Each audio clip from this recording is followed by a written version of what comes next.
Uno. Oremos. Padre nuestro que moras en los cielos, alabado y glorificado sea tu santo nombre. Venga tu reino, sea hecha tu voluntad. Quitamos tus hijos en tu santo día de reposo. Vamos a estudiar tu palabra, pedimos la dirección de tu Espíritu Santo. Pedimos que nos dé sabiduría para entender y para hacer tu voluntad. Bendícete tu pueblo reunido en esta hora de preparación para completar pues la obra que tú nos has encomendado, como es la predicación del Evangelio. Dícenos acá como familia. Da sabiduría a los niños para que desde su temprana edad puedan entender tu palabra y obtener pues la responsabilidad que tenemos cada uno como padres e hijos de predicar este mensaje a un mundo que no te conoce. Bendice a tu pueblo acá en Venezuela y en el mundo entero. Te pedimos que nos colmes de paz, paciencia, sabiduría para compartir pues estas grandes verdades con aquellos que no te conocen. Oramos en el sagrado nombre de tu Hijo amado, Cristo Jesús. Amén. Amén.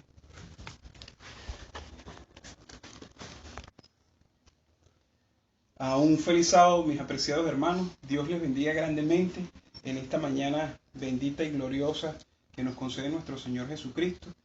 Tenemos la oportunidad hoy, día glorioso, día santo del Señor, pues continuar con el estudio que hemos ya hace 2 semanas iniciado sobre Daniel 11, la última visión del libro de Daniel, del libro profético de Daniel. Amén. En nuestro último tema tuvimos la oportunidad de abordar lo que fue el capítulo 10, que es la introducción de esta última profecía del libro de Daniel. El capítulo 11 es la visión en sí y el capítulo 12 es la conclusión. Esto lo explicamos en el primer tema. Y pudimos abordar allí en ese primer tema los primeros versículos que nos mostraban la secuencia profética de reinos del reino de Medo-Persia y Grecia. Los primeros 2 versículos del libro del capítulo 11 del libro de Daniel. Esos primeros 2 versículos, primeros 3 versículos de ese capítulo. Ahora, yo quisiera antes que todo que podamos hacer un resumen de lo que hemos visto para que entonces podamos sacar unas lecciones importantes, porque déjenme decirles, el capítulo 10 es claro por el mismo ángel que la instrucción que estaba contenida, y fue claro en ese momento cuando lo presentamos, que la instrucción que estaba contenida en esta última visión, al igual que en todas las otras, pero hay un elemento especial y en el tema de hoy nos vamos a dar cuenta cuál es ese elemento especial que el ángel le quiere recalcar al profeta Daniel, de que lo que está por serle revelado tiene importancia vital para nosotros como iglesia, para el pueblo de Dios que vive en las escenas finales de la historia de este mundo. Y al final ustedes van a poder ver con mayor amplitud lo que quiero decir con esta frase. En Daniel capítulo 10, el versículo 14, versículo que hemos marcado como uno de los versículos claves para entender no solamente el capítulo 10, sino esta última visión del capítulo 11, nos dice lo siguiente, nos dice la razón por la cual la revelación es dada a Daniel y que allí iba a estar contenida una información específica que era relevante para su pueblo en los días en que Daniel se encontraba y el futuro inmediato, pero que también, como ya lo acabo de mencionar, se refiere específicamente al pueblo de Dios y las escenas que debía vivir en los días finales de la historia de este mundo. Y vamos a leerlo. El capítulo 10, el versículo 14. Dice, y estas son palabras del ángel Gabriel: he venido para hacerte saber lo que ha de venir a tu pueblo en los postreros días, porque la visión ¿Es para cuándo? Es para esos días. Fíjense, Gabriel aquí le está recalcando a Daniel que había venido con la orden de traerle la revelación para hacerle saber lo que iba a acontecer con el pueblo de Dios en los postreros días. Y le dice, porque la visión, Daniel, es para esos días. ¿Para qué días? Para los postreros días, para los días finales de la historia de este mundo. Y el versículo 20 vuelve otra vez aquí a hablar Gabriel, luego de que Daniel, al recibir la visita del ángel, como todos los profetas anteriores, sufrió el impacto de ese ángel santo que vino ante él, y cómo se cayó y se postró. En los versículos del 15 en adelante hasta el 19, encontramos la reacción de Daniel, una reacción que todos los profetas del Antiguo Testamento, incluso hasta Juan, el escritor del libro de Apocalipsis, también nos relata esta misma experiencia, en la cual quedó sin fuerza ante la revelación que se le estaba haciendo. Y el versículo 20 de aquí, Daniel capítulo 10, dice, y él me dijo, hablando de Gabriel, ¿sabes por qué he venido a ti? Le vuelve a preguntar el ángel Gabriel, quiere dejarle claro a Daniel la razón por la cual ha venido. Ya en el versículo 14 lo acabamos de leer, ya se lo había dicho, pero vuelve otra vez después de que el ángel se incorpora. Daniel, el profeta Daniel, es fortalecido, es tocado por el ángel y fortalecido para que esté preparado para recibir la revelación. Le dijo, ¿sabes por qué he venido a ti? Pues ahora tengo que volver para pelear contra el príncipe de Persia. Y al terminar con él, el príncipe de Grecia vendrá. Fíjense que le dice Gabriel, ¿sabes por qué he venido a ti, Daniel? Porque lo que va a acontecer con tu pueblo, Dios quiere mostrarte. Lo que va a ocurrir en los días finales. Y esto que va a acontecer es lo que dijo. Debo volver para pelear contra el príncipe de Persia y al terminar con él, el príncipe de Grecia vendrá. Gabriel dirige a Daniel a lo que va a ser la transición entre el reino de Medo-Persia, el segundo reino de la profecía bíblica, y el siguiente reino, es decir, Grecia, que en la línea profética sería el tercer reino de la profecía bíblica. Eso lo vamos a ilustrar un momento acá en la pizarra. El versículo 21 dice, pero yo te declararé lo que está escrito en el libro de la verdad, y ninguno me ayuda contra ellos, sino Miguel, vuestro príncipe. Ya hemos visto que el mismo Cristo tuvo que venir a hacer presencia para ayudar a Gabriel para actuar, ¿sí? Para actuar en contra de Satanás, que estaba influenciando a Ciro, el rey de Persia en ese momento, para que su ánimo estuviese en contra del pueblo de Dios. Y vimos cómo esta lucha que se nos presenta precisamente en el capítulo 10, en el capítulo 11, es el trasfondo de todo esto, de todo lo que la secuencia profética nos muestra de cómo cada nación, cada rey y cada gobernante de la historia de este mundo es un instrumento en las manos de Dios o en las manos del enemigo. Porque hay fuerzas, están las fuerzas del bien y las fuerzas del mal que combaten, especialmente las fuerzas del mal, para entorpecer al pueblo de Dios. Pero Dios utiliza sus instrumentos, tanto a su pueblo como a gobernantes, reyes, estadistas, para que los propósitos de Dios se cumplan.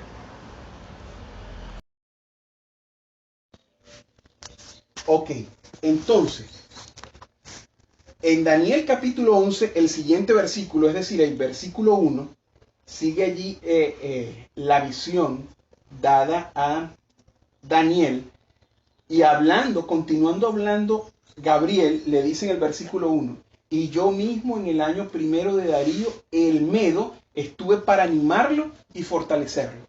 Ya hemos visto y hemos establecido con la Biblia y con el espíritu de profecía que este Darío es el Darío del capítulo 5 de la caída de Babilonia, el que produjo la caída de Babilonia, que era tío de Ciro, que cuando ocurrió la caída de Babilonia fue en el año 539. Y esto yo quiero dejarlo, establecerlo. Voy a ponerlo acá en la pizarra para que nosotros, como acostumbradamente tenemos nosotros nuestra línea de tiempo, marco esta línea, trazo esta línea de tiempo, para ir colocando sobre ella los eventos históricos.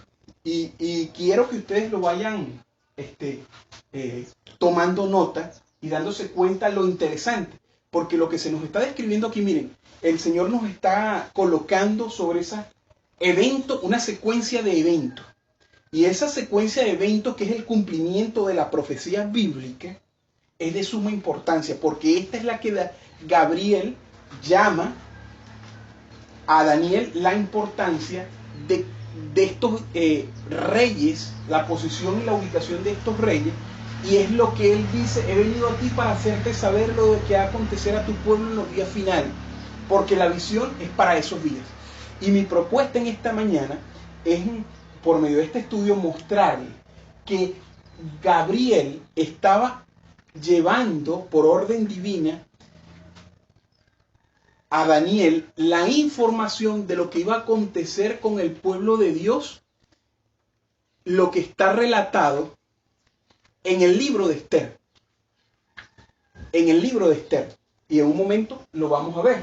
Retomamos. Daniel 11.1 nos dice, Gabriel, después de que en el capítulo 10, si volteamos la página, en el capítulo 10, el versículo 1, nos da la fecha de la visión. Si alguien lo puede leer, Daniel capítulo 10, versículo 1.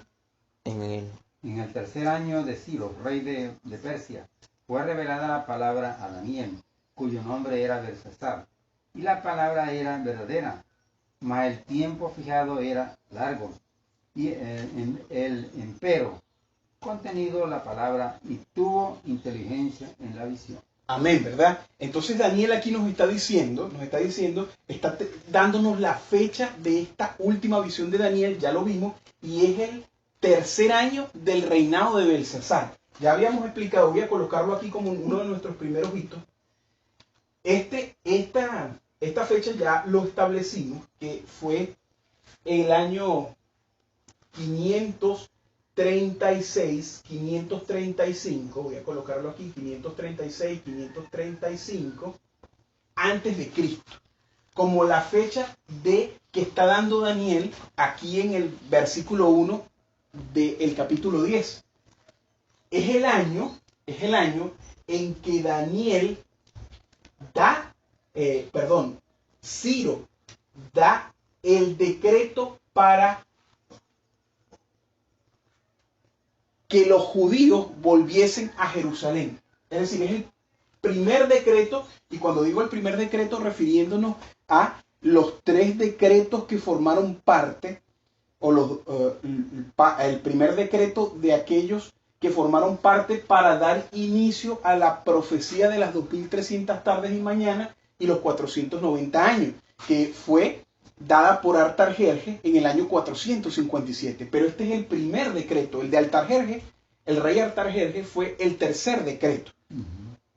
Entonces establecemos que este tercer año de Daniel, ya lo hicimos la vez anterior, en el estudio pasado, es el año 536-535. Era el año en que finalizaba el cautiverio de los hijos de Israel en Babilonia.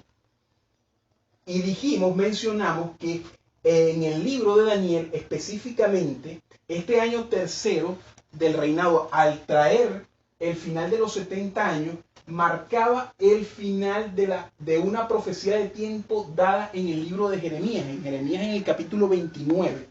Jeremías capítulo 29, recordamos nosotros que allí está profecía de los 70 años de cautiverio de los hijos de Israel. Si nosotros trazamos los 70 años hacia atrás, nos llevan al año 606-605, que es cuando la primera compañía de cautivos es llevada de Jerusalén a Babilonia.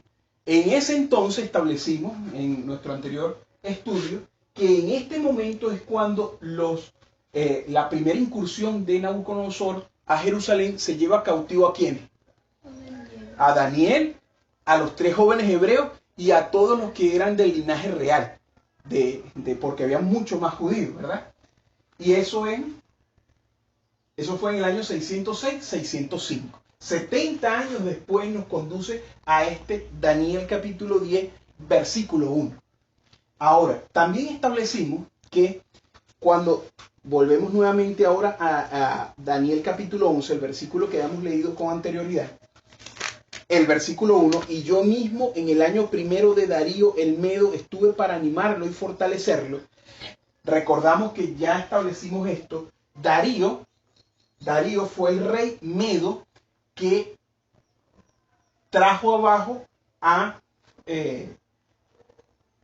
Babilonia, conquistó Babilonia en el año 539, 538. 539, 538, es decir, cerca de 2 o 3 años antes del primer decreto. Fue la caída de Babilonia por mano de Darío. Este Darío obviamente es el Darío del capítulo 6, la famosa historia de Daniel en el foso de los leones. Es este Darío en su primer año. Ahora, el año 539, que marcó la caída de Babilonia, la que está descrita en el capítulo 5 del libro de Daniel, también era el cumplimiento de un periodo profético que estaba también en el libro de Jeremías. No solamente había una profecía de 70 años en el capítulo 29 del libro de Jeremías referente a la esclavitud de los hijos de Israel en Babilonia, sino que también en el capítulo 25 del libro de Jeremías se encontraba otra profecía de tiempo de 70 años, de las cuales hablaría del tiempo de gracia que Dios le otorgó a la nación de los babilonios para que ellos tuviesen como ya lo mencioné, su oportunidad. Y esos 70 años iniciaron en el año 609-608. Fue en ese año en que Babilonia ya era mucho antes de eso, ya era una potencia, venía conquistando varias áreas, pero fue cuando conquistó a Siria, el anterior imperio, hasta ese momento el imperio que tenía hegemonía, el imperio asirio, fue en ese momento, en el año 609, que terminó de subyugar a los asirios y se iniciaba la mensajera del Señor. Hay una cita en Profetas y Reyes, vamos a leerla. En Profetas y Reyes, en la página 311. Profetas y Reyes, en la página 311, la mensajera del Señor nos habla de cómo fue en este momento, en el año 609, que la historia nos marca, Babilonia obtuvo el dominio geopolítico del mundo de aquel entonces. Dice la mensajera del Señor: durante los primeros años del reinado de Joaquín fueron dadas muchas advertencias referentes a la condenación que se acercaba. Estaba por cumplirse la palabra que expresara el Señor por los profetas. La potencia asiria, que desde el norte había ejercido durante mucho tiempo la supremacía, no iba a gobernar ya a las naciones. Por el sur, Egipto, en cuyo poder el rey de Judá había puesto en vano su confianza, iba a ser puesto pronto decididamente en jaque. En forma completamente inesperada, una nueva potencia mundial, el imperio babilónico, se levantaba hacia el este y con presteza iba sobrepujando todas las otras naciones. Entonces encontramos que la mensajera del Señor aquí nos establece esta transición, porque esto es lo que es la historia profética, la historia de los reinos. Esta transición es el poder que reinaba en el norte, el poder asirio, y cómo Babilonia obtuvo, al vencerlo, obtuvo el control y la hegemonía que le diera por 70 años para tener en la esfera mundial como poder gobernante, nación gobernante en el mundo. Muy bien, mis hermanos. Entonces, colocando hito tras hito, ya vemos entonces que tenemos acá los 70 años que son el cautiverio de los hijos de Israel en Babilonia. Vamos a ponerlos aquí, hijos de Israel. Comenzando en el año 606-605 hasta el año 536-535, que marcó el fin de los 70 años de cautiverio, y hacen que Ciro emita el decreto de que los judíos que están en Babilonia se puedan devolver a su tierra, a Jerusalén, marcándonos y estableciéndonos el primer decreto, de los cuales Esdras 6:14, versículo que vamos a leer más adelante, nos marca y nos establece. Ahora, déjenme decirles, estas dos profecías de tiempo, y esto es especialmente en el libro de Daniel, más adelante les voy a mostrar esto, marcan el año 536 con la finalización de los 70 años de cautiverio, marcan este fin de esta profecía de tiempo. Lo voy a llamar así, tiempo del fin. ¿Por qué lo voy a llamar tiempo del fin? Porque en el libro de Daniel es claro, pudiéramos mostrarlos con Daniel capítulo 8, Daniel capítulo 9, mostrar Daniel capítulo 7, que el final de una profecía de tiempo es el tiempo del fin para la generación en la cual se cumple. ¿Sí? Más adelante les voy a mostrar bíblicamente cómo esto está en el libro de Daniel. Nosotros hemos entendido correctamente cuando nosotros vemos la palabra tiempo, la frase tiempo del fin en el libro de Daniel, es el año 1798, porque es el fin de ¿qué profecía?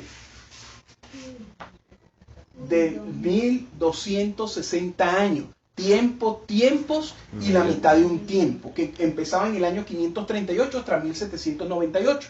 Y hemos entendido correctamente que el fin de esa profecía de tiempo marca el año de 1798, y es el tiempo del fin en el libro de Daniel, en el cual el libro que había estado cerrado para el entendimiento iba a ser abierto. Es decir, muchos predicadores, muchos estudiosos de la profecía iban a encontrar que estaba en cumplimiento las palabras del libro de Daniel, y entonces este estaría abierto. Muchos correrían de aquí para allá. La ciencia con respecto a el conocimiento profético estaría abierto. Eso es lo que nosotros hemos entendido. Pero el libro de Daniel nos muestra con claridad que cada vez que hay una profecía de tiempo, cuando se cumple, la expresión del tiempo del fin le acompaña. Ahora, marcamos aquí en estos 70 años de cautiverio, tiempo del fin. Pero como hay otra profecía de Jeremías capítulo 25, marcando los 70 años de hegemonía de Babilonia, entonces marcamos que el año 539 también es un tiempo del fin. ¿Por qué? Porque terminaba otra profecía de tiempo de 70 años. Una en el capítulo 29 de Jeremías y otra en el capítulo 25. Ahora, todos estos elementos los pongo sobre nuestra línea, para que luego podamos entenderla al ver todo el conjunto armado. Ahora, sigamos allí en Daniel capítulo 11. El versículo 2, lo vimos en nuestro anterior tema, como Gabriel le establece una secuencia de reyes de Medo-Persia. Los reyes de Medo-Persia. Pero déjenme decirles algo. El versículo inicia diciéndole Gabriel a Daniel, y ahora yo te mostraré la verdad, le dice. Daniel le dice esto. Pareciera algo redundante que Gabriel, enviado del cielo, le fuese a decir algo contrario a la verdad en su declaración. Al hacer esto, Gabriel está tratando de establecer algo, un punto importante en lo que a continuación él va a decir con respecto a estos reyes de Medo-Persia. ¿Qué es lo que está tratando de decir? Lo que te voy a mostrar aquí, Daniel, es según, es la verdad desde el punto de vista divino. Es lo importante y lo relevante en los acontecimientos de la historia. En un momento les voy a decir por qué lo podemos tomar de este significado. Sigue el versículo diciendo, y ahora yo te mostraré la verdad. He aquí aún habrá 3 reyes en Persia, y el cuarto se hará de grandes riquezas, más que todos ellos, y al hacerse fuerte con su riqueza, levantará a todos contra el reino de Grecia. ¿Sí? Entonces nosotros vimos que después de Ciro, en el año 536, 535, Ciro reinó durante 7 años y medio. Y esos 7 años y medio que reinó Ciro, reinó favorablemente para el pueblo de Dios. Luego de él, el siguiente rey y el primero en esta secuencia que está diciendo el ángel es Cambises, el hijo de Darío. Cambises, ¿sí? Vendría siendo el primero de estos reyes que está siendo mencionado por el ángel. Luego dice, aún habrá 3 reyes en Persia. Cambises, luego de Cambises vino ¿quién? El falso Esmerdis, ya lo Obardilla lo llama la Biblia y la historia. La mensajera del Señor nos dice que es el mismo personaje, falso Esmerdis. Voy a colocar aquí las iniciales. Falso Esmerdis siendo el segundo, y luego de este Esmerdis, Bardilla, el tercer reino que asciende al trono, el tercer rey, es Darío. Darío Ístapes. ¿Qué es Darío? El Darío del segundo decreto. Entonces vemos aquí a Ciro dando el primer decreto, y luego en esta secuencia de Cambises, falso Esmerdis y Darío Ístapes, mostrándonos la secuencia de 3 reyes que debían seguir, encontramos a este Darío, que es nada más y nada menos que el Darío que dio el segundo decreto.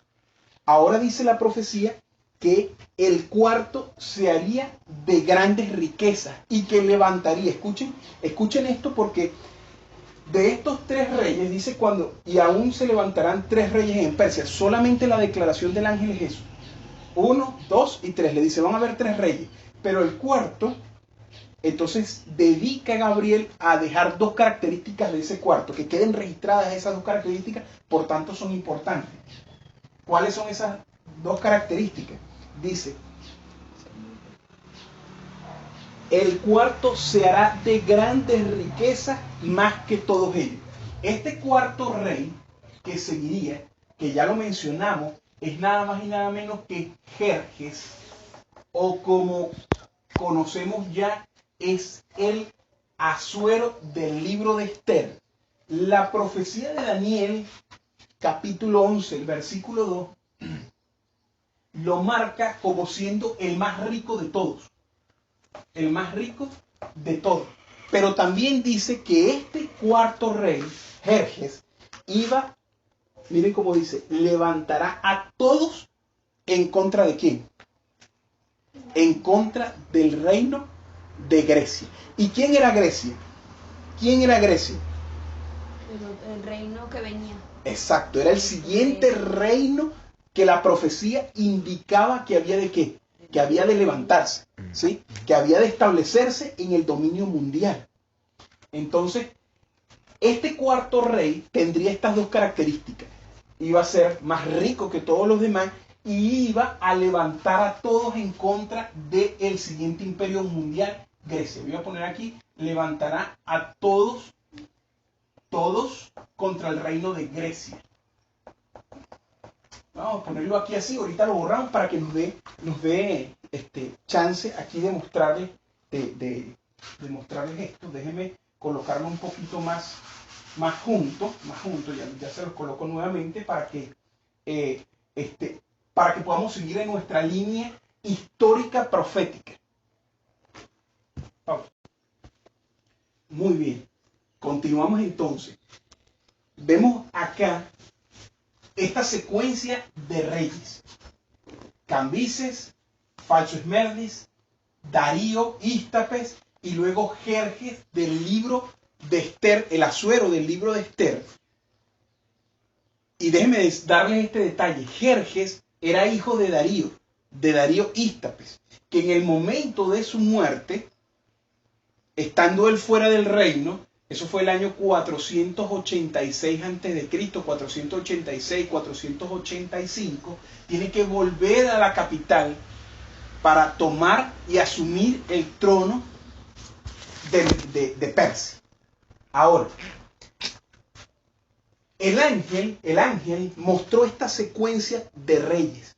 Ahora yo te voy a mostrar la verdad, Daniel. He aquí, aún habrá 3 reyes en Persia, y el cuarto se hará de grandes riquezas más que todos ellos, y al hacerse fuerte con sus riquezas, levantará a todos contra el reino de Grecia. El versículo 3 dice: se levantará luego un rey valiente, el cual dominará con gran poder y hará su voluntad.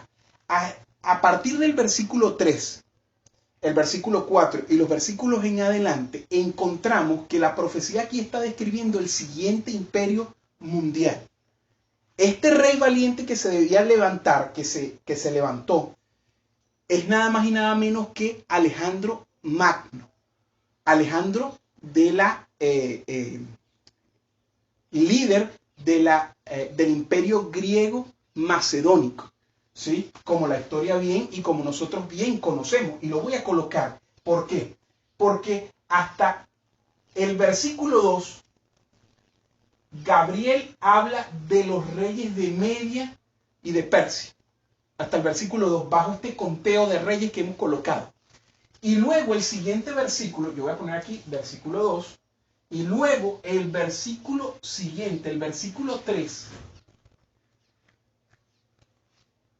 Gabriel menciona a Alejandro Magno. Lo voy a poner aquí. Alejandro Magno, que es nada más y nada menos que en el capítulo 8, cuando está hablando del carnero y el macho cabrío, es Grecia, el macho cabrío, que tiene un cuerno notable entre sus ojos. Este es nada más y nada menos que Alejandro Magno, como correctamente lo hemos entendido. Ahora, Gabriel le dice a Daniel: yo te voy a mostrar la verdad. ¿De a qué se está refiriendo y cuál es mi propuesta en esta mañana?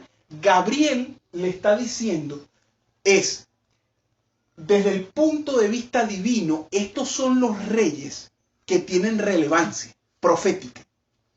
¿Por qué digo esto? Porque si nosotros tuviéramos que comparar esto como se ha hecho, compararlo con la historia, nos daríamos cuenta que los reyes que menciona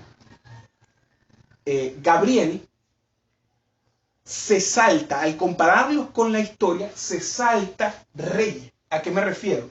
Entre Jerjes y Alejandro Magno, la historia nos registra 9 reyes más. La historia, no la descripción profética. La descripción profética de Gabriel los salta. Es decir, no les da relevancia profética. En un momento les voy a leer una cita de uno de los pioneros para que ustedes vean precisamente que esto lo llaman la atención en sus comentarios sobre estos versículos. Creo que es Josías Lich quien hace mención de este detalle. ¿Por qué? Hay 9 reyes. Miren, lo voy a colocar aquí para que ustedes se den cuenta, porque esto es un mapa profético que estamos levantando. Y en un momento les voy a mostrar por qué esta secuencia, tal cual como la estamos viendo, es importante. Porque bajo el principio de que la historia, que es el cumplimiento de la profecía, en cuanto a los reyes de Medo-Persia y Grecia, esta transición, Gabriel ya nos ha dicho y hemos leído los versículos donde le dice a Daniel, mira, yo he venido para hacerte saber lo que va a ocurrir en los días finales con el pueblo de Dios, porque la visión es para eso, para esos días.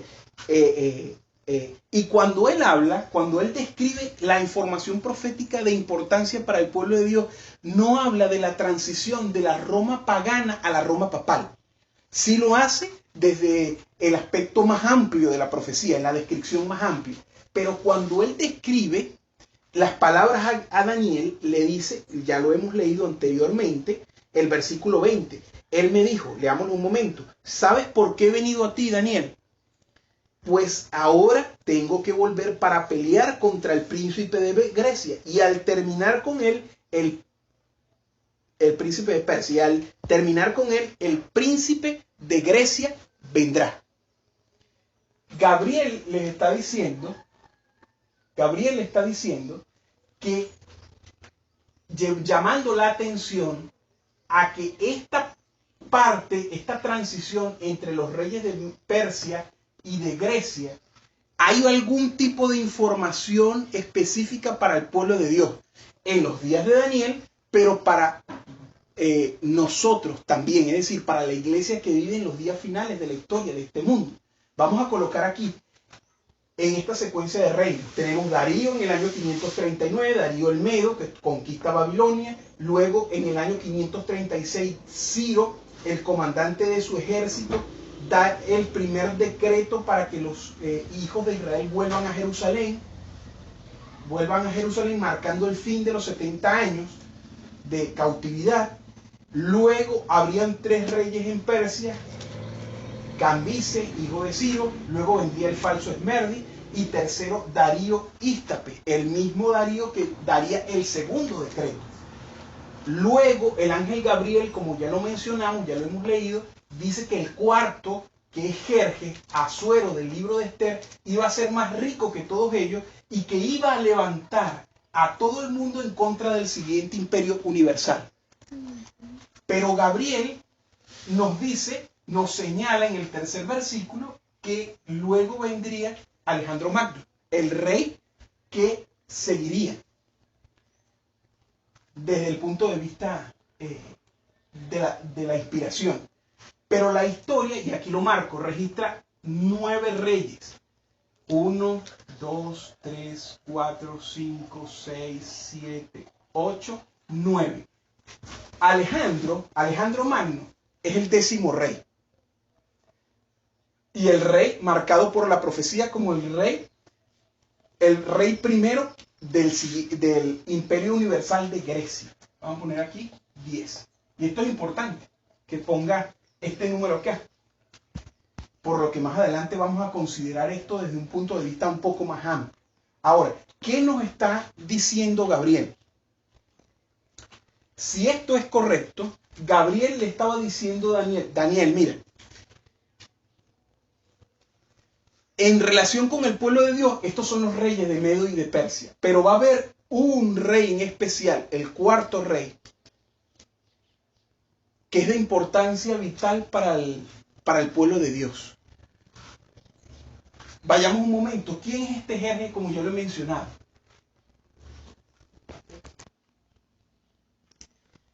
Leo la cita que les acabo de mencionar de este es Josías Lich. Josías Lich, esto es Exposiciones Proféticas, volumen 2, página 5. Miren lo que él dice con respecto a esto que estamos considerando. Dice, la expedición de Jerjes. Déjenme leerles algo antes. La mensajera del Señor en Profetas y Reyes, en la página 440. En la página 440 nos dice que este Jerjes que estamos colocando aquí es el mismo del libro de Esther, el Asuero del libro de Esther. Se los leo. Profetas y Reyes, página 440, dice así. Habían transcurrido 20 años o más cuando un segundo decreto, tan favorable como el primero, fue promulgado por Darío Ístapes, el monarca de aquel entonces. Así proveyó Dios en su misericordia otra oportunidad para que los judíos del reino medo-persa regresaran a la tierra de sus padres. El Señor preveía los tiempos dificultosos que iban a seguir durante el reinado, escúchese bien, el reinado de Jerjes, el Asuero del libro de Esther. Y no solo obró un cambio en los sentimientos de los hombres que ejercían autoridad, sino que inspiró también a Zacarías para que instase a los desterrados a regresar. Fíjense qué interesante lo que la mensajera del Señor nos está diciendo. La mensajera del Señor nos está diciendo que luego que hubo reyes que fueron favorables al pueblo de Israel, y esto lo podemos ver específicamente como ya Darío, Ciro, dando el primer decreto, Cambises, el hijo de Ciro, fueron favorables, reyes favorables. No lo fue tanto el falso Esmerdis. En el capítulo 4 del libro de Esdras encontramos, ahí es llamado Artajerjes, este Bardilla, falso Esmerdis, es llamado Artajerjes allí, pero es el falso Esmerdis. Luego la misma mensajera del Señor nos dice esto, se junta para entorpecer la obra de la reconstrucción del templo. Este rey falso Esmerdis es contrario al pueblo de Dios. Pero luego el Darío que seguiría sería el Darío del segundo decreto. Ahora fíjense qué interesante. Aquí la mensajera del Señor nos está diciendo que Dios quiso por medio de Darío darle la segunda oportunidad, una segunda oportunidad para que los hijos de Israel que todavía permanecían en Babilonia saliesen. ¿En virtud de qué? De los tiempos dificultosos que iban a seguir durante el reinado de Jerjes. Fíjense, es interesantísimo que durante el reinado de Darío, que da el segundo decreto para restaurar y reedificar Jerusalén, Dios utiliza a Zacarías, al profeta Zacarías, para que él le diese un mensaje especial, para que aprovechase la oportunidad. ¿Y saben cuál es el mensaje de Zacarías al pueblo de Dios? Escápate, oh hija de Sión, de Babilonia. Es decir, salid de Babilonia. Este segundo decreto que da Darío, Zacarías, nos está informando la mensajera del Señor, fue inspirado por Dios para decirle al pueblo de Israel, sal de Babilonia. Leo en este momento la cita de Josías Lich en Exposiciones Proféticas. Esto fue escrito en el año de 1842, el volumen 2, en la página 5, refiriéndose a estos reyes, a Jerjes, el reinado de Jerjes, y cómo cumplió lo que la profecía especificaba, Daniel 11:2, que el cuarto rey, Jerjes, iba a levantar a todos contra el reino de Grecia. Él nos comenta acerca de esto. Miren cómo dice, abro comillas. La expedición de Jerjes a Grecia es una de las aventuras más memorables de la historia antigua. Herodoto afirma que Jerjes, al levantar su ejército, buscó en todos los lugares del continente y fue el mejor ejército que jamás se haya llevado al campo. ¿Para qué nación estaba allí, dice él, que Jerjes no había sacado de Asia a Grecia? Herodoto vivió en esa época y él relata con gran exactitud las diversas naciones de las que estaban compuestos el ejército de Jerjes y calcula que el número total de caballos y hombres de a pie por tierra y mar fueron de Asia y fuera de Asia y fuera de Europa. Los soldados y los seguidores del campamento ascendieron a 5.283.220 hombres.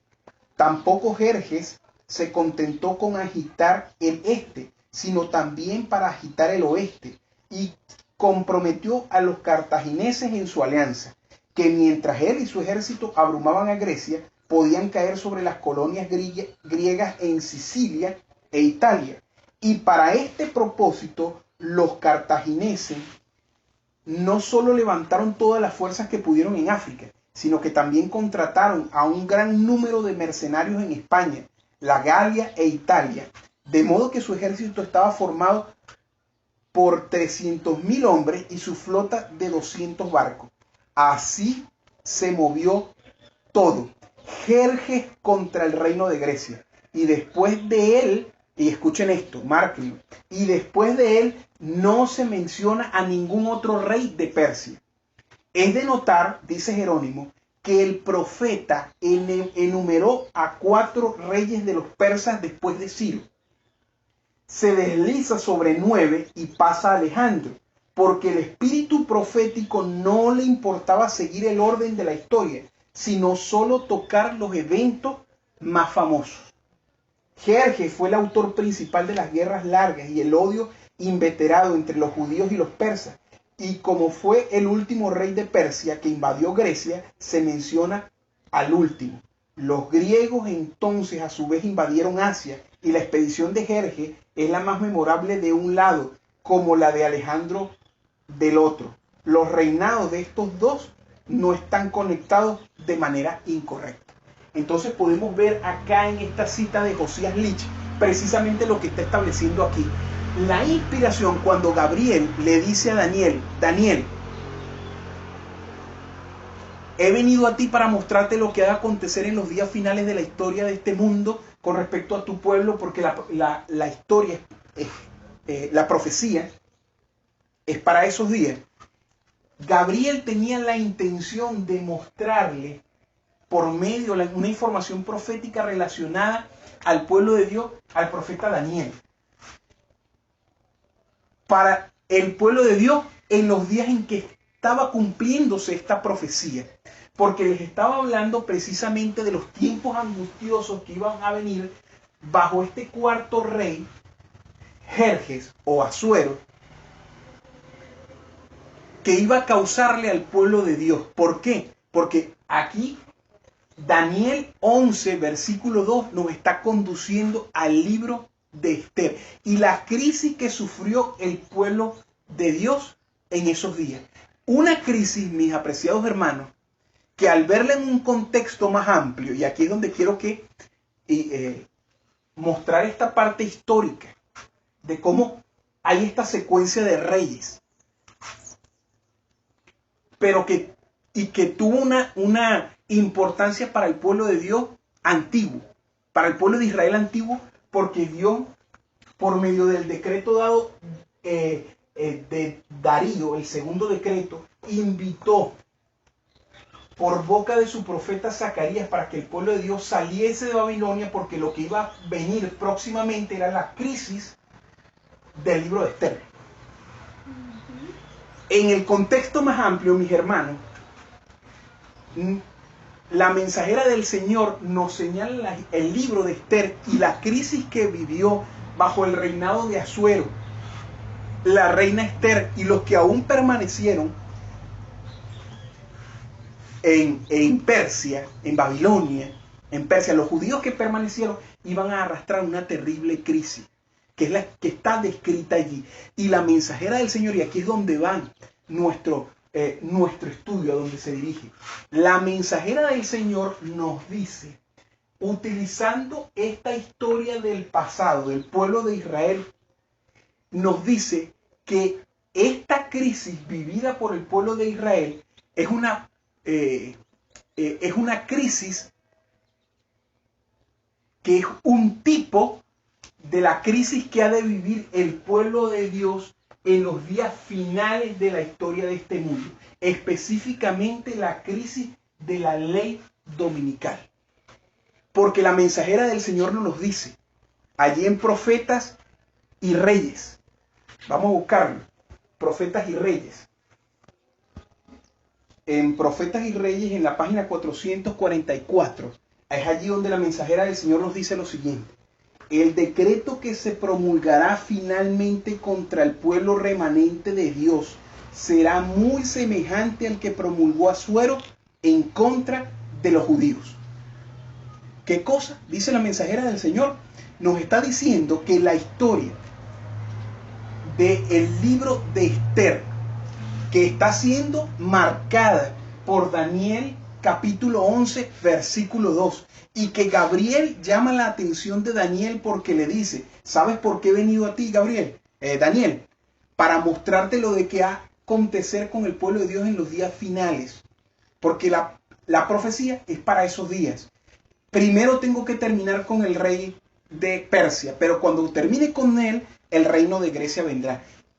Gabriel, nuevamente lo repito, llama la atención de Daniel, a la historia en transición, no de Roma pagana a Roma papal, no, llama la atención de el segundo reino de la profecía bíblica, Medo-Persia, y la transición del tercer reino, Grecia, como aquella información divinamente inspirada que había de robustecer al pueblo de Dios en los días de Daniel, el pueblo de Dios antiguo, pero en los días finales, como acabamos de leer en la cita, la mensajera del Señor está haciendo lo mismo que Gabriel está haciendo, ya no con el pueblo literal, como lo hizo Gabriel con Daniel, dándole la información con respecto a lo que históricamente iba a suceder, sino ahora tenemos a la mensajera del Señor tomando la historia que ha sido señalada por Gabriel, dada a Daniel, y ahora la mensajera del Señor nos muestra cómo esta historia, siendo un tipo de lo que va a acontecer durante la crisis de la ley dominical. Porque el decreto que se promulgará, como acabamos de leer, en contra del pueblo remanente de Dios en estos días, será muy semejante al que fue dado por nada más y nada menos que Asuero, el cuarto rey. El cuarto rey, que se nos dice de este cuarto rey, que sería dos características especiales: el más rico de todos y que levantaría a todos contra el reino de Grecia. Tanto es así, mis apreciados hermanos, que la historia y el primer capítulo del libro de Esther, cualquier estudioso de la profecía se dará cuenta que entre los reyes, la historia lo dice así. En un momento quiero leerles una cita. Déjenme buscarla acá, la cita que... este es el libro Envidia de los Dioses, en la página 18 y 19, escrito por John Previs, un historiador. Dice lo siguiente con respecto a Jerjes y su riqueza. Dice: Jerjes el Grande era conocido como Jerjes el Grande, pero tomó el título oficial Sharsashat, que significa rey de reyes, generalmente traducido emperador. Cuando Alejandro Magno se le mostró el tesoro del rey, había 120.000 talentos de oro y lingotes de plata. En contraste, Alejandro empezó su invasión de Persia con 70 talentos de oro. Jerjes tenía la mayor concentración de riqueza jamás descubierta en la historia de aquel tiempo. Vemos en las palabras de este historiador, vemos que Jerjes era el que cumplía la profecía en una de esas características, en las dos, pero específicamente en que habría de ser más rico que todos ellos. Ahora, les invito a ir al primer capítulo del libro de Esther. Allí en el primer capítulo del libro de Esther vamos a ver precisamente el cumplimiento de la profecía del versículo 2 de Daniel 11. En estas dos características de este rey, el cuarto rey, Jerjes o Asuero. Dice en el versículo 1, en el versículo que conocemos bien, dice la inspiración. Aconteció en los días de Asuero, el Asuero que reinó desde la India hasta Etiopía sobre 127 provincias, que en aquellos días, cuando fue afirmado el rey Asuero sobre el trono de su reino, el cual estaba en Susa, capital del reino, en el tercer año de su reinado, hizo banquete a todos sus príncipes y cortesanos, teniendo delante de él a los más poderosos de Persia y de Media, gobernadores y príncipes de las provincias, para mostrar él, escuchen bien, las riquezas de la gloria de su reino y el brillo y la magnificencia de su poder, por muchos días, 180 días. Aquí de entrada ya estamos viendo el cumplimiento de lo que estaba diciendo Daniel 11:2, referente de este cuarto rey de Persia que iba a ser más rico que todo. Aquí nos está diciendo con claridad que Jerjes En el tercer año de su reinado, cuando iba a establecer su reino, fíjense que es interesante estos detalles todos son importantes. En el tercer año de su reinado, Jerjes llama a sus gobernadores, a sus capitanes, a todos los poderosos del reino. Los llama. Y en un momento vamos a ver para qué fue que se hizo este banquete. ¿Cuál era el objetivo de Jerjes? Porque era para cumplir la segunda característica que indicaba la profecía. En un momento vamos a leer un testimonio histórico acerca de eso. Pero en el versículo 4 nos dice que él estaba allí mostrando como un rey en toda su gloria, mostrando precisamente las riquezas de la gloria de su reino, el brillo y la magnificencia de su poder. ¿Cumpliendo qué cosa? La misma inspiración está dando evidencias de su cumplimiento profético. De 180 días. De que era el rey más rico, como acabamos de leer en la anterior cita, el rey más rico de los reyes de Persia. Ahora, quiero leerles una cita que escrita por el pionero A.T. Jones. A.T. Jones es un historiador, déjenme decirle, habló mucho de historia. Yo tenía conocimiento que había hablado de mucho de Roma pagana, Roma papal, pero al estudiar más a fondo me di cuenta que había presentado mucho acerca de los reinos de la profecía, Babilonia y en este caso de Medo-Persia. Esto en la Rebelión Herald, julio 7, agosto 1 del año de 1899.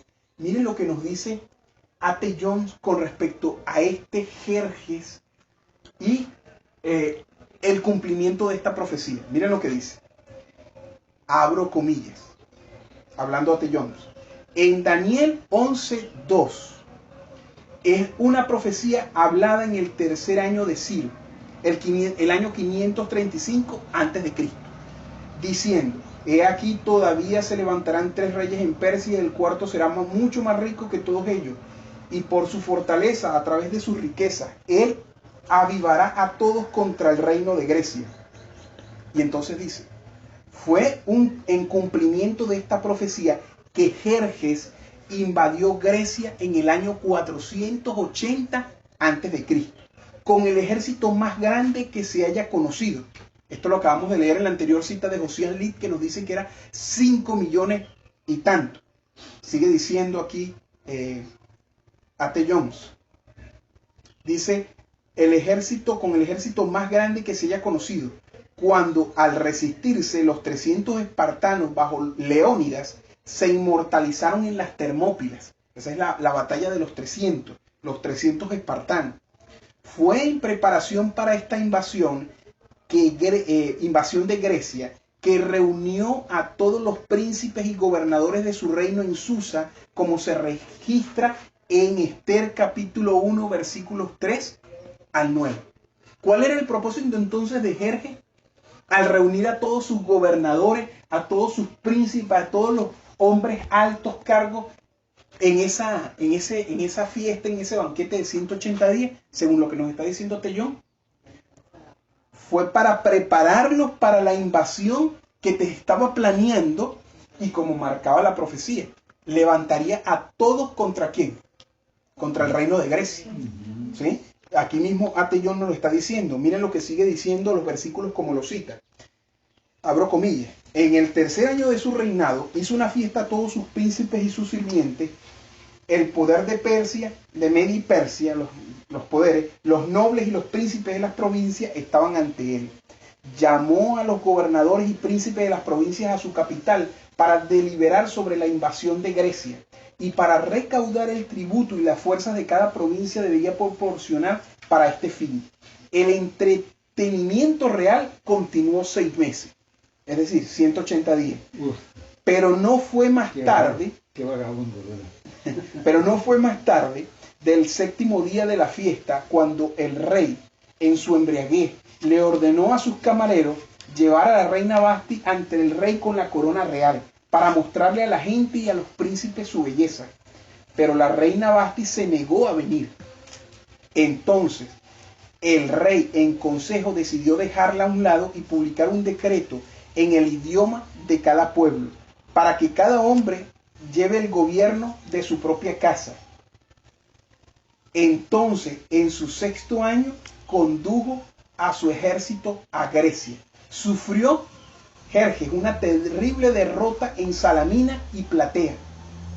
Y como Sennacherib de antaño, regresó con vergüenza a su propia tierra, hablando de Jerjes. Y allí, durante el resto de sus días, trató de ocuparse en el ejercicio de armas de una naturaleza muy diferente de aquellas con las que había estado ocupado en la invasión de Grecia. Luego recordó a Basti y lo que ella había hecho y lo que fue decretado en su contra. Pareciera que recordaba a Basti con el deseo de llamarla a su lado nuevamente, pero el decreto de los persas y los medos se había publicado contra ella y era imposible alterarlo o revertirlo. Así que vio obligado a prescindir de Basti y buscar otra en su lugar. Y la elección recayó en Esther, la hija adoptiva de su primo Mardoqueo. Y el rey amaba a Esther sobre todas las mujeres, y ella obtuvo gracia y favor a su vista más que todas las vírgenes. Tremenda declaración esta histórica de A.T. Jones, donde nos pone el contexto precisamente de todo lo que hemos estado viendo hasta este momento. Mis apreciados hermanos, vayamos al punto. Vemos aquí que la profecía de Daniel, el versículo, Daniel 11, versículo 2, nos señalaba, como ya lo mencioné, a este cuarto rey.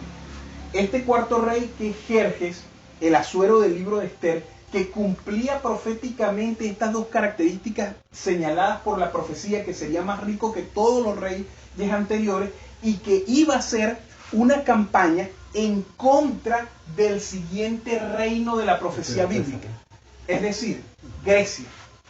Pero ¿qué ocurrió? La historia nos dice que él, lo que ocurrió en él, levantó a todos sus príncipes, a todos sus generales, para trazar los planes para esta campaña, y se lanzó en esta campaña en contra de los griegos. ¿Pero qué hizo? Levantando el ejército más grande que ella ha registrado hasta ese momento, la historia de un ejército de más de 5 millones de personas, de soldados, Jerjes se inició la campaña en contra de los griegos, pero que no registra la historia, cosa que no nos registra la profecía, pero la historia sí. Jerjes perdió en contra de los griegos, perdió en contra de los del siguiente imperio universal, los griegos. Ahora déjenme darles este detalle. Jerjes subió al trono, ya lo he mencionado, en el año 486. Mírenlo aquí, para que ustedes puedan ubicarse. 486, 485. 85. La batalla o la campaña, la guerra que tuvo en las Termópilas, como acabamos de leer, en contra de los griegos, fue en el año 480. 480. Fue en el año 482. Acuérdense que estamos hablando de años descendentes, como porque la historia se dividió en antes y después de Cristo, y antes de Cristo los años van de manera descendente. En el 483 es el año en el cual sucede lo que está relatado en el primer capítulo del libro de Esther. Este banquete en el año 482. Y es en el año 480 que él va en contra de Grecia y pierde ante los griegos. Pierde su campaña ante los griegos. Y es en ese momento que él retorna a su reino.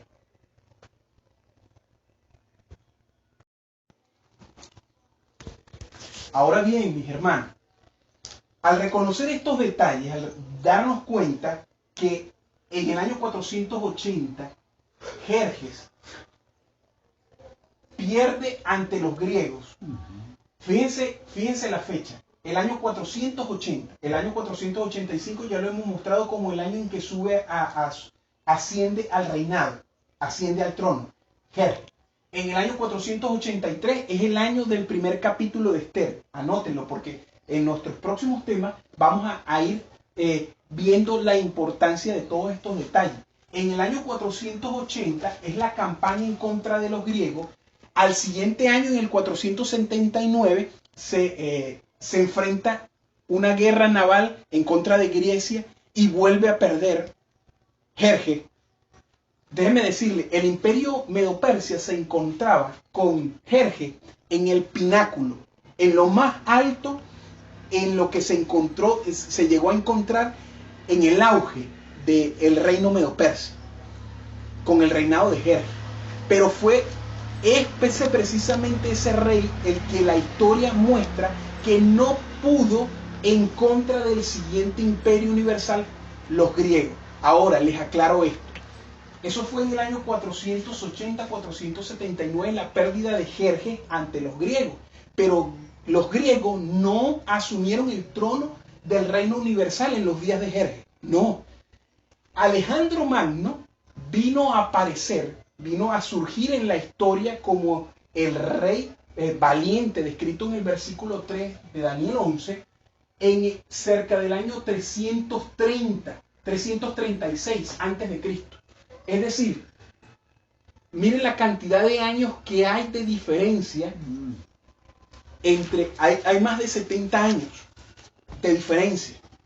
Es decir, Grecia iba a asumir el trono del reinado universal mucho más adelante, no en los días de Jerjes, pero la profecía indicaba que Jerjes iba a ser el rey que iba a levantar a todos contra el reino de Grecia, en contra del siguiente imperio mundial. Ahora, ¿qué reyes vinieron después de Jerjes? Los cuales no menciona Gabriel, pero la historia sí. Y es significativo que hayan habido 9 reyes. Voy a mencionarle tan solo algunos de esos 9 reyes. El siguiente rey fue un rey que fue violento, que sucedió en el trono, que se llama Artaban. Algunos historiadores no lo ponen en la lista, otros sí lo colocan. Nosotros vamos a mencionarlo porque hay pioneros adventistas que lo mencionaron, Artaban. Luego de Artabano vino nada más y nada menos que Artajerjes. Artajerjes Longimanus. El Artajerjes que fue levantado por Dios para cumplir la profecía de Daniel 9:25. Sabe y entiende pues que desde la orden para dar la salida, para restaurar del decreto, para restaurar y reedificar Jerusalén, el tiempo de las 490 años. Es decir, Artajerjes era uno de los reyes que no fue contado en esta secuencia en Daniel 11. No fueron mencionados, pero imagínense la importancia de él, que fue el rey el que marca el tercer decreto, y el decreto que cumplió las especificaciones proféticas para dar inicio al gran periodo de las 2300 tardes y mañanas. Luego de Artajerjes vinieron otros reyes persas más, 6 o 7 reyes persas más. En total 9 hasta que se levantó Alejandro Magno.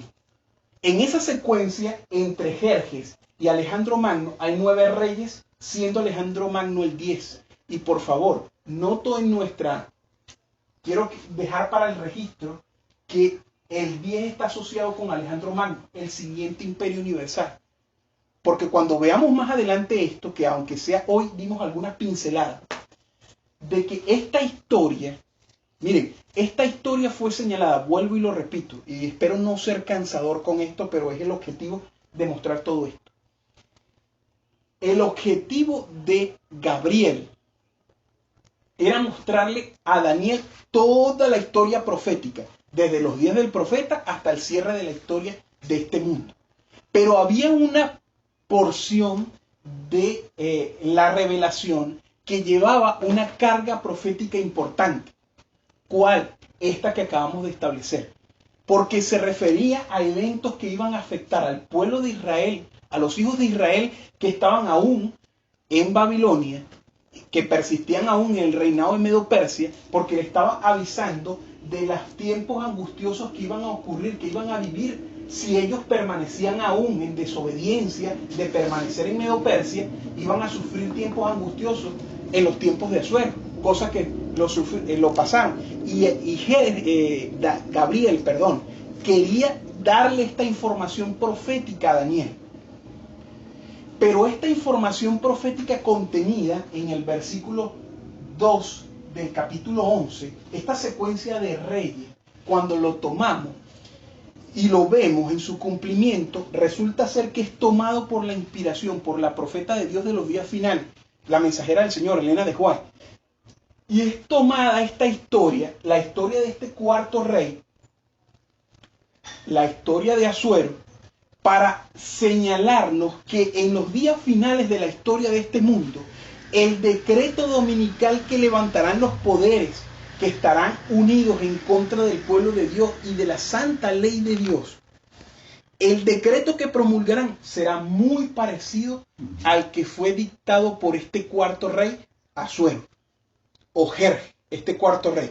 Y la mensajera del Señor toma esta historia y nos la señala, nos las tipifica, nos las ilustra y nos las muestra como aquella que se refiere a nuestros días, como un ejemplo, como una ilustración, como un tipo, lo que acabo de mencionar, de lo que va a acontecer ya no con el pueblo del Israel antiguo, el Israel literal, no, sino con el Israel espiritual, de los días finales de la historia de este mundo.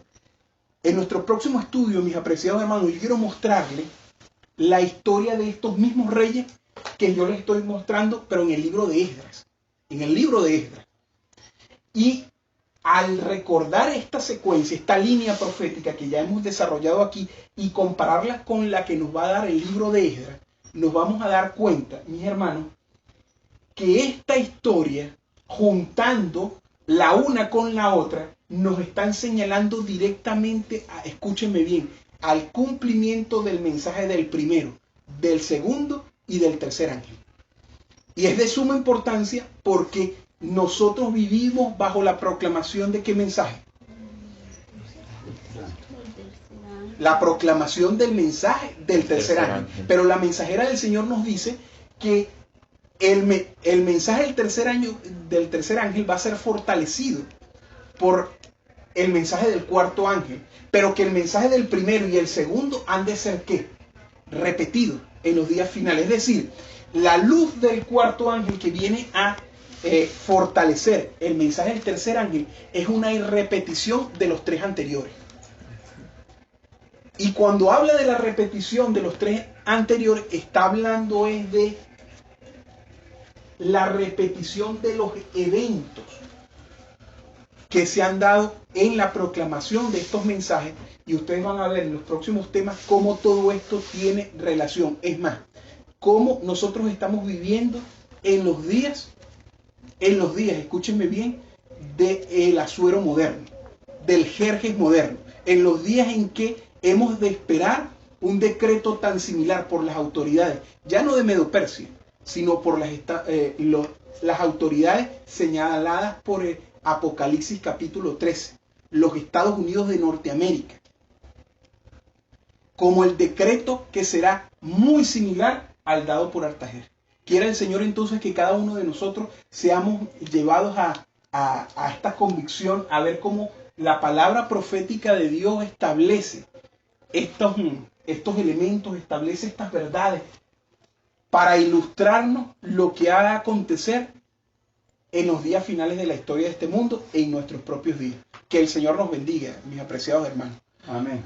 Amén. Les pido para que cerremos, colocarnos de rodillas para tener una palabra de oración.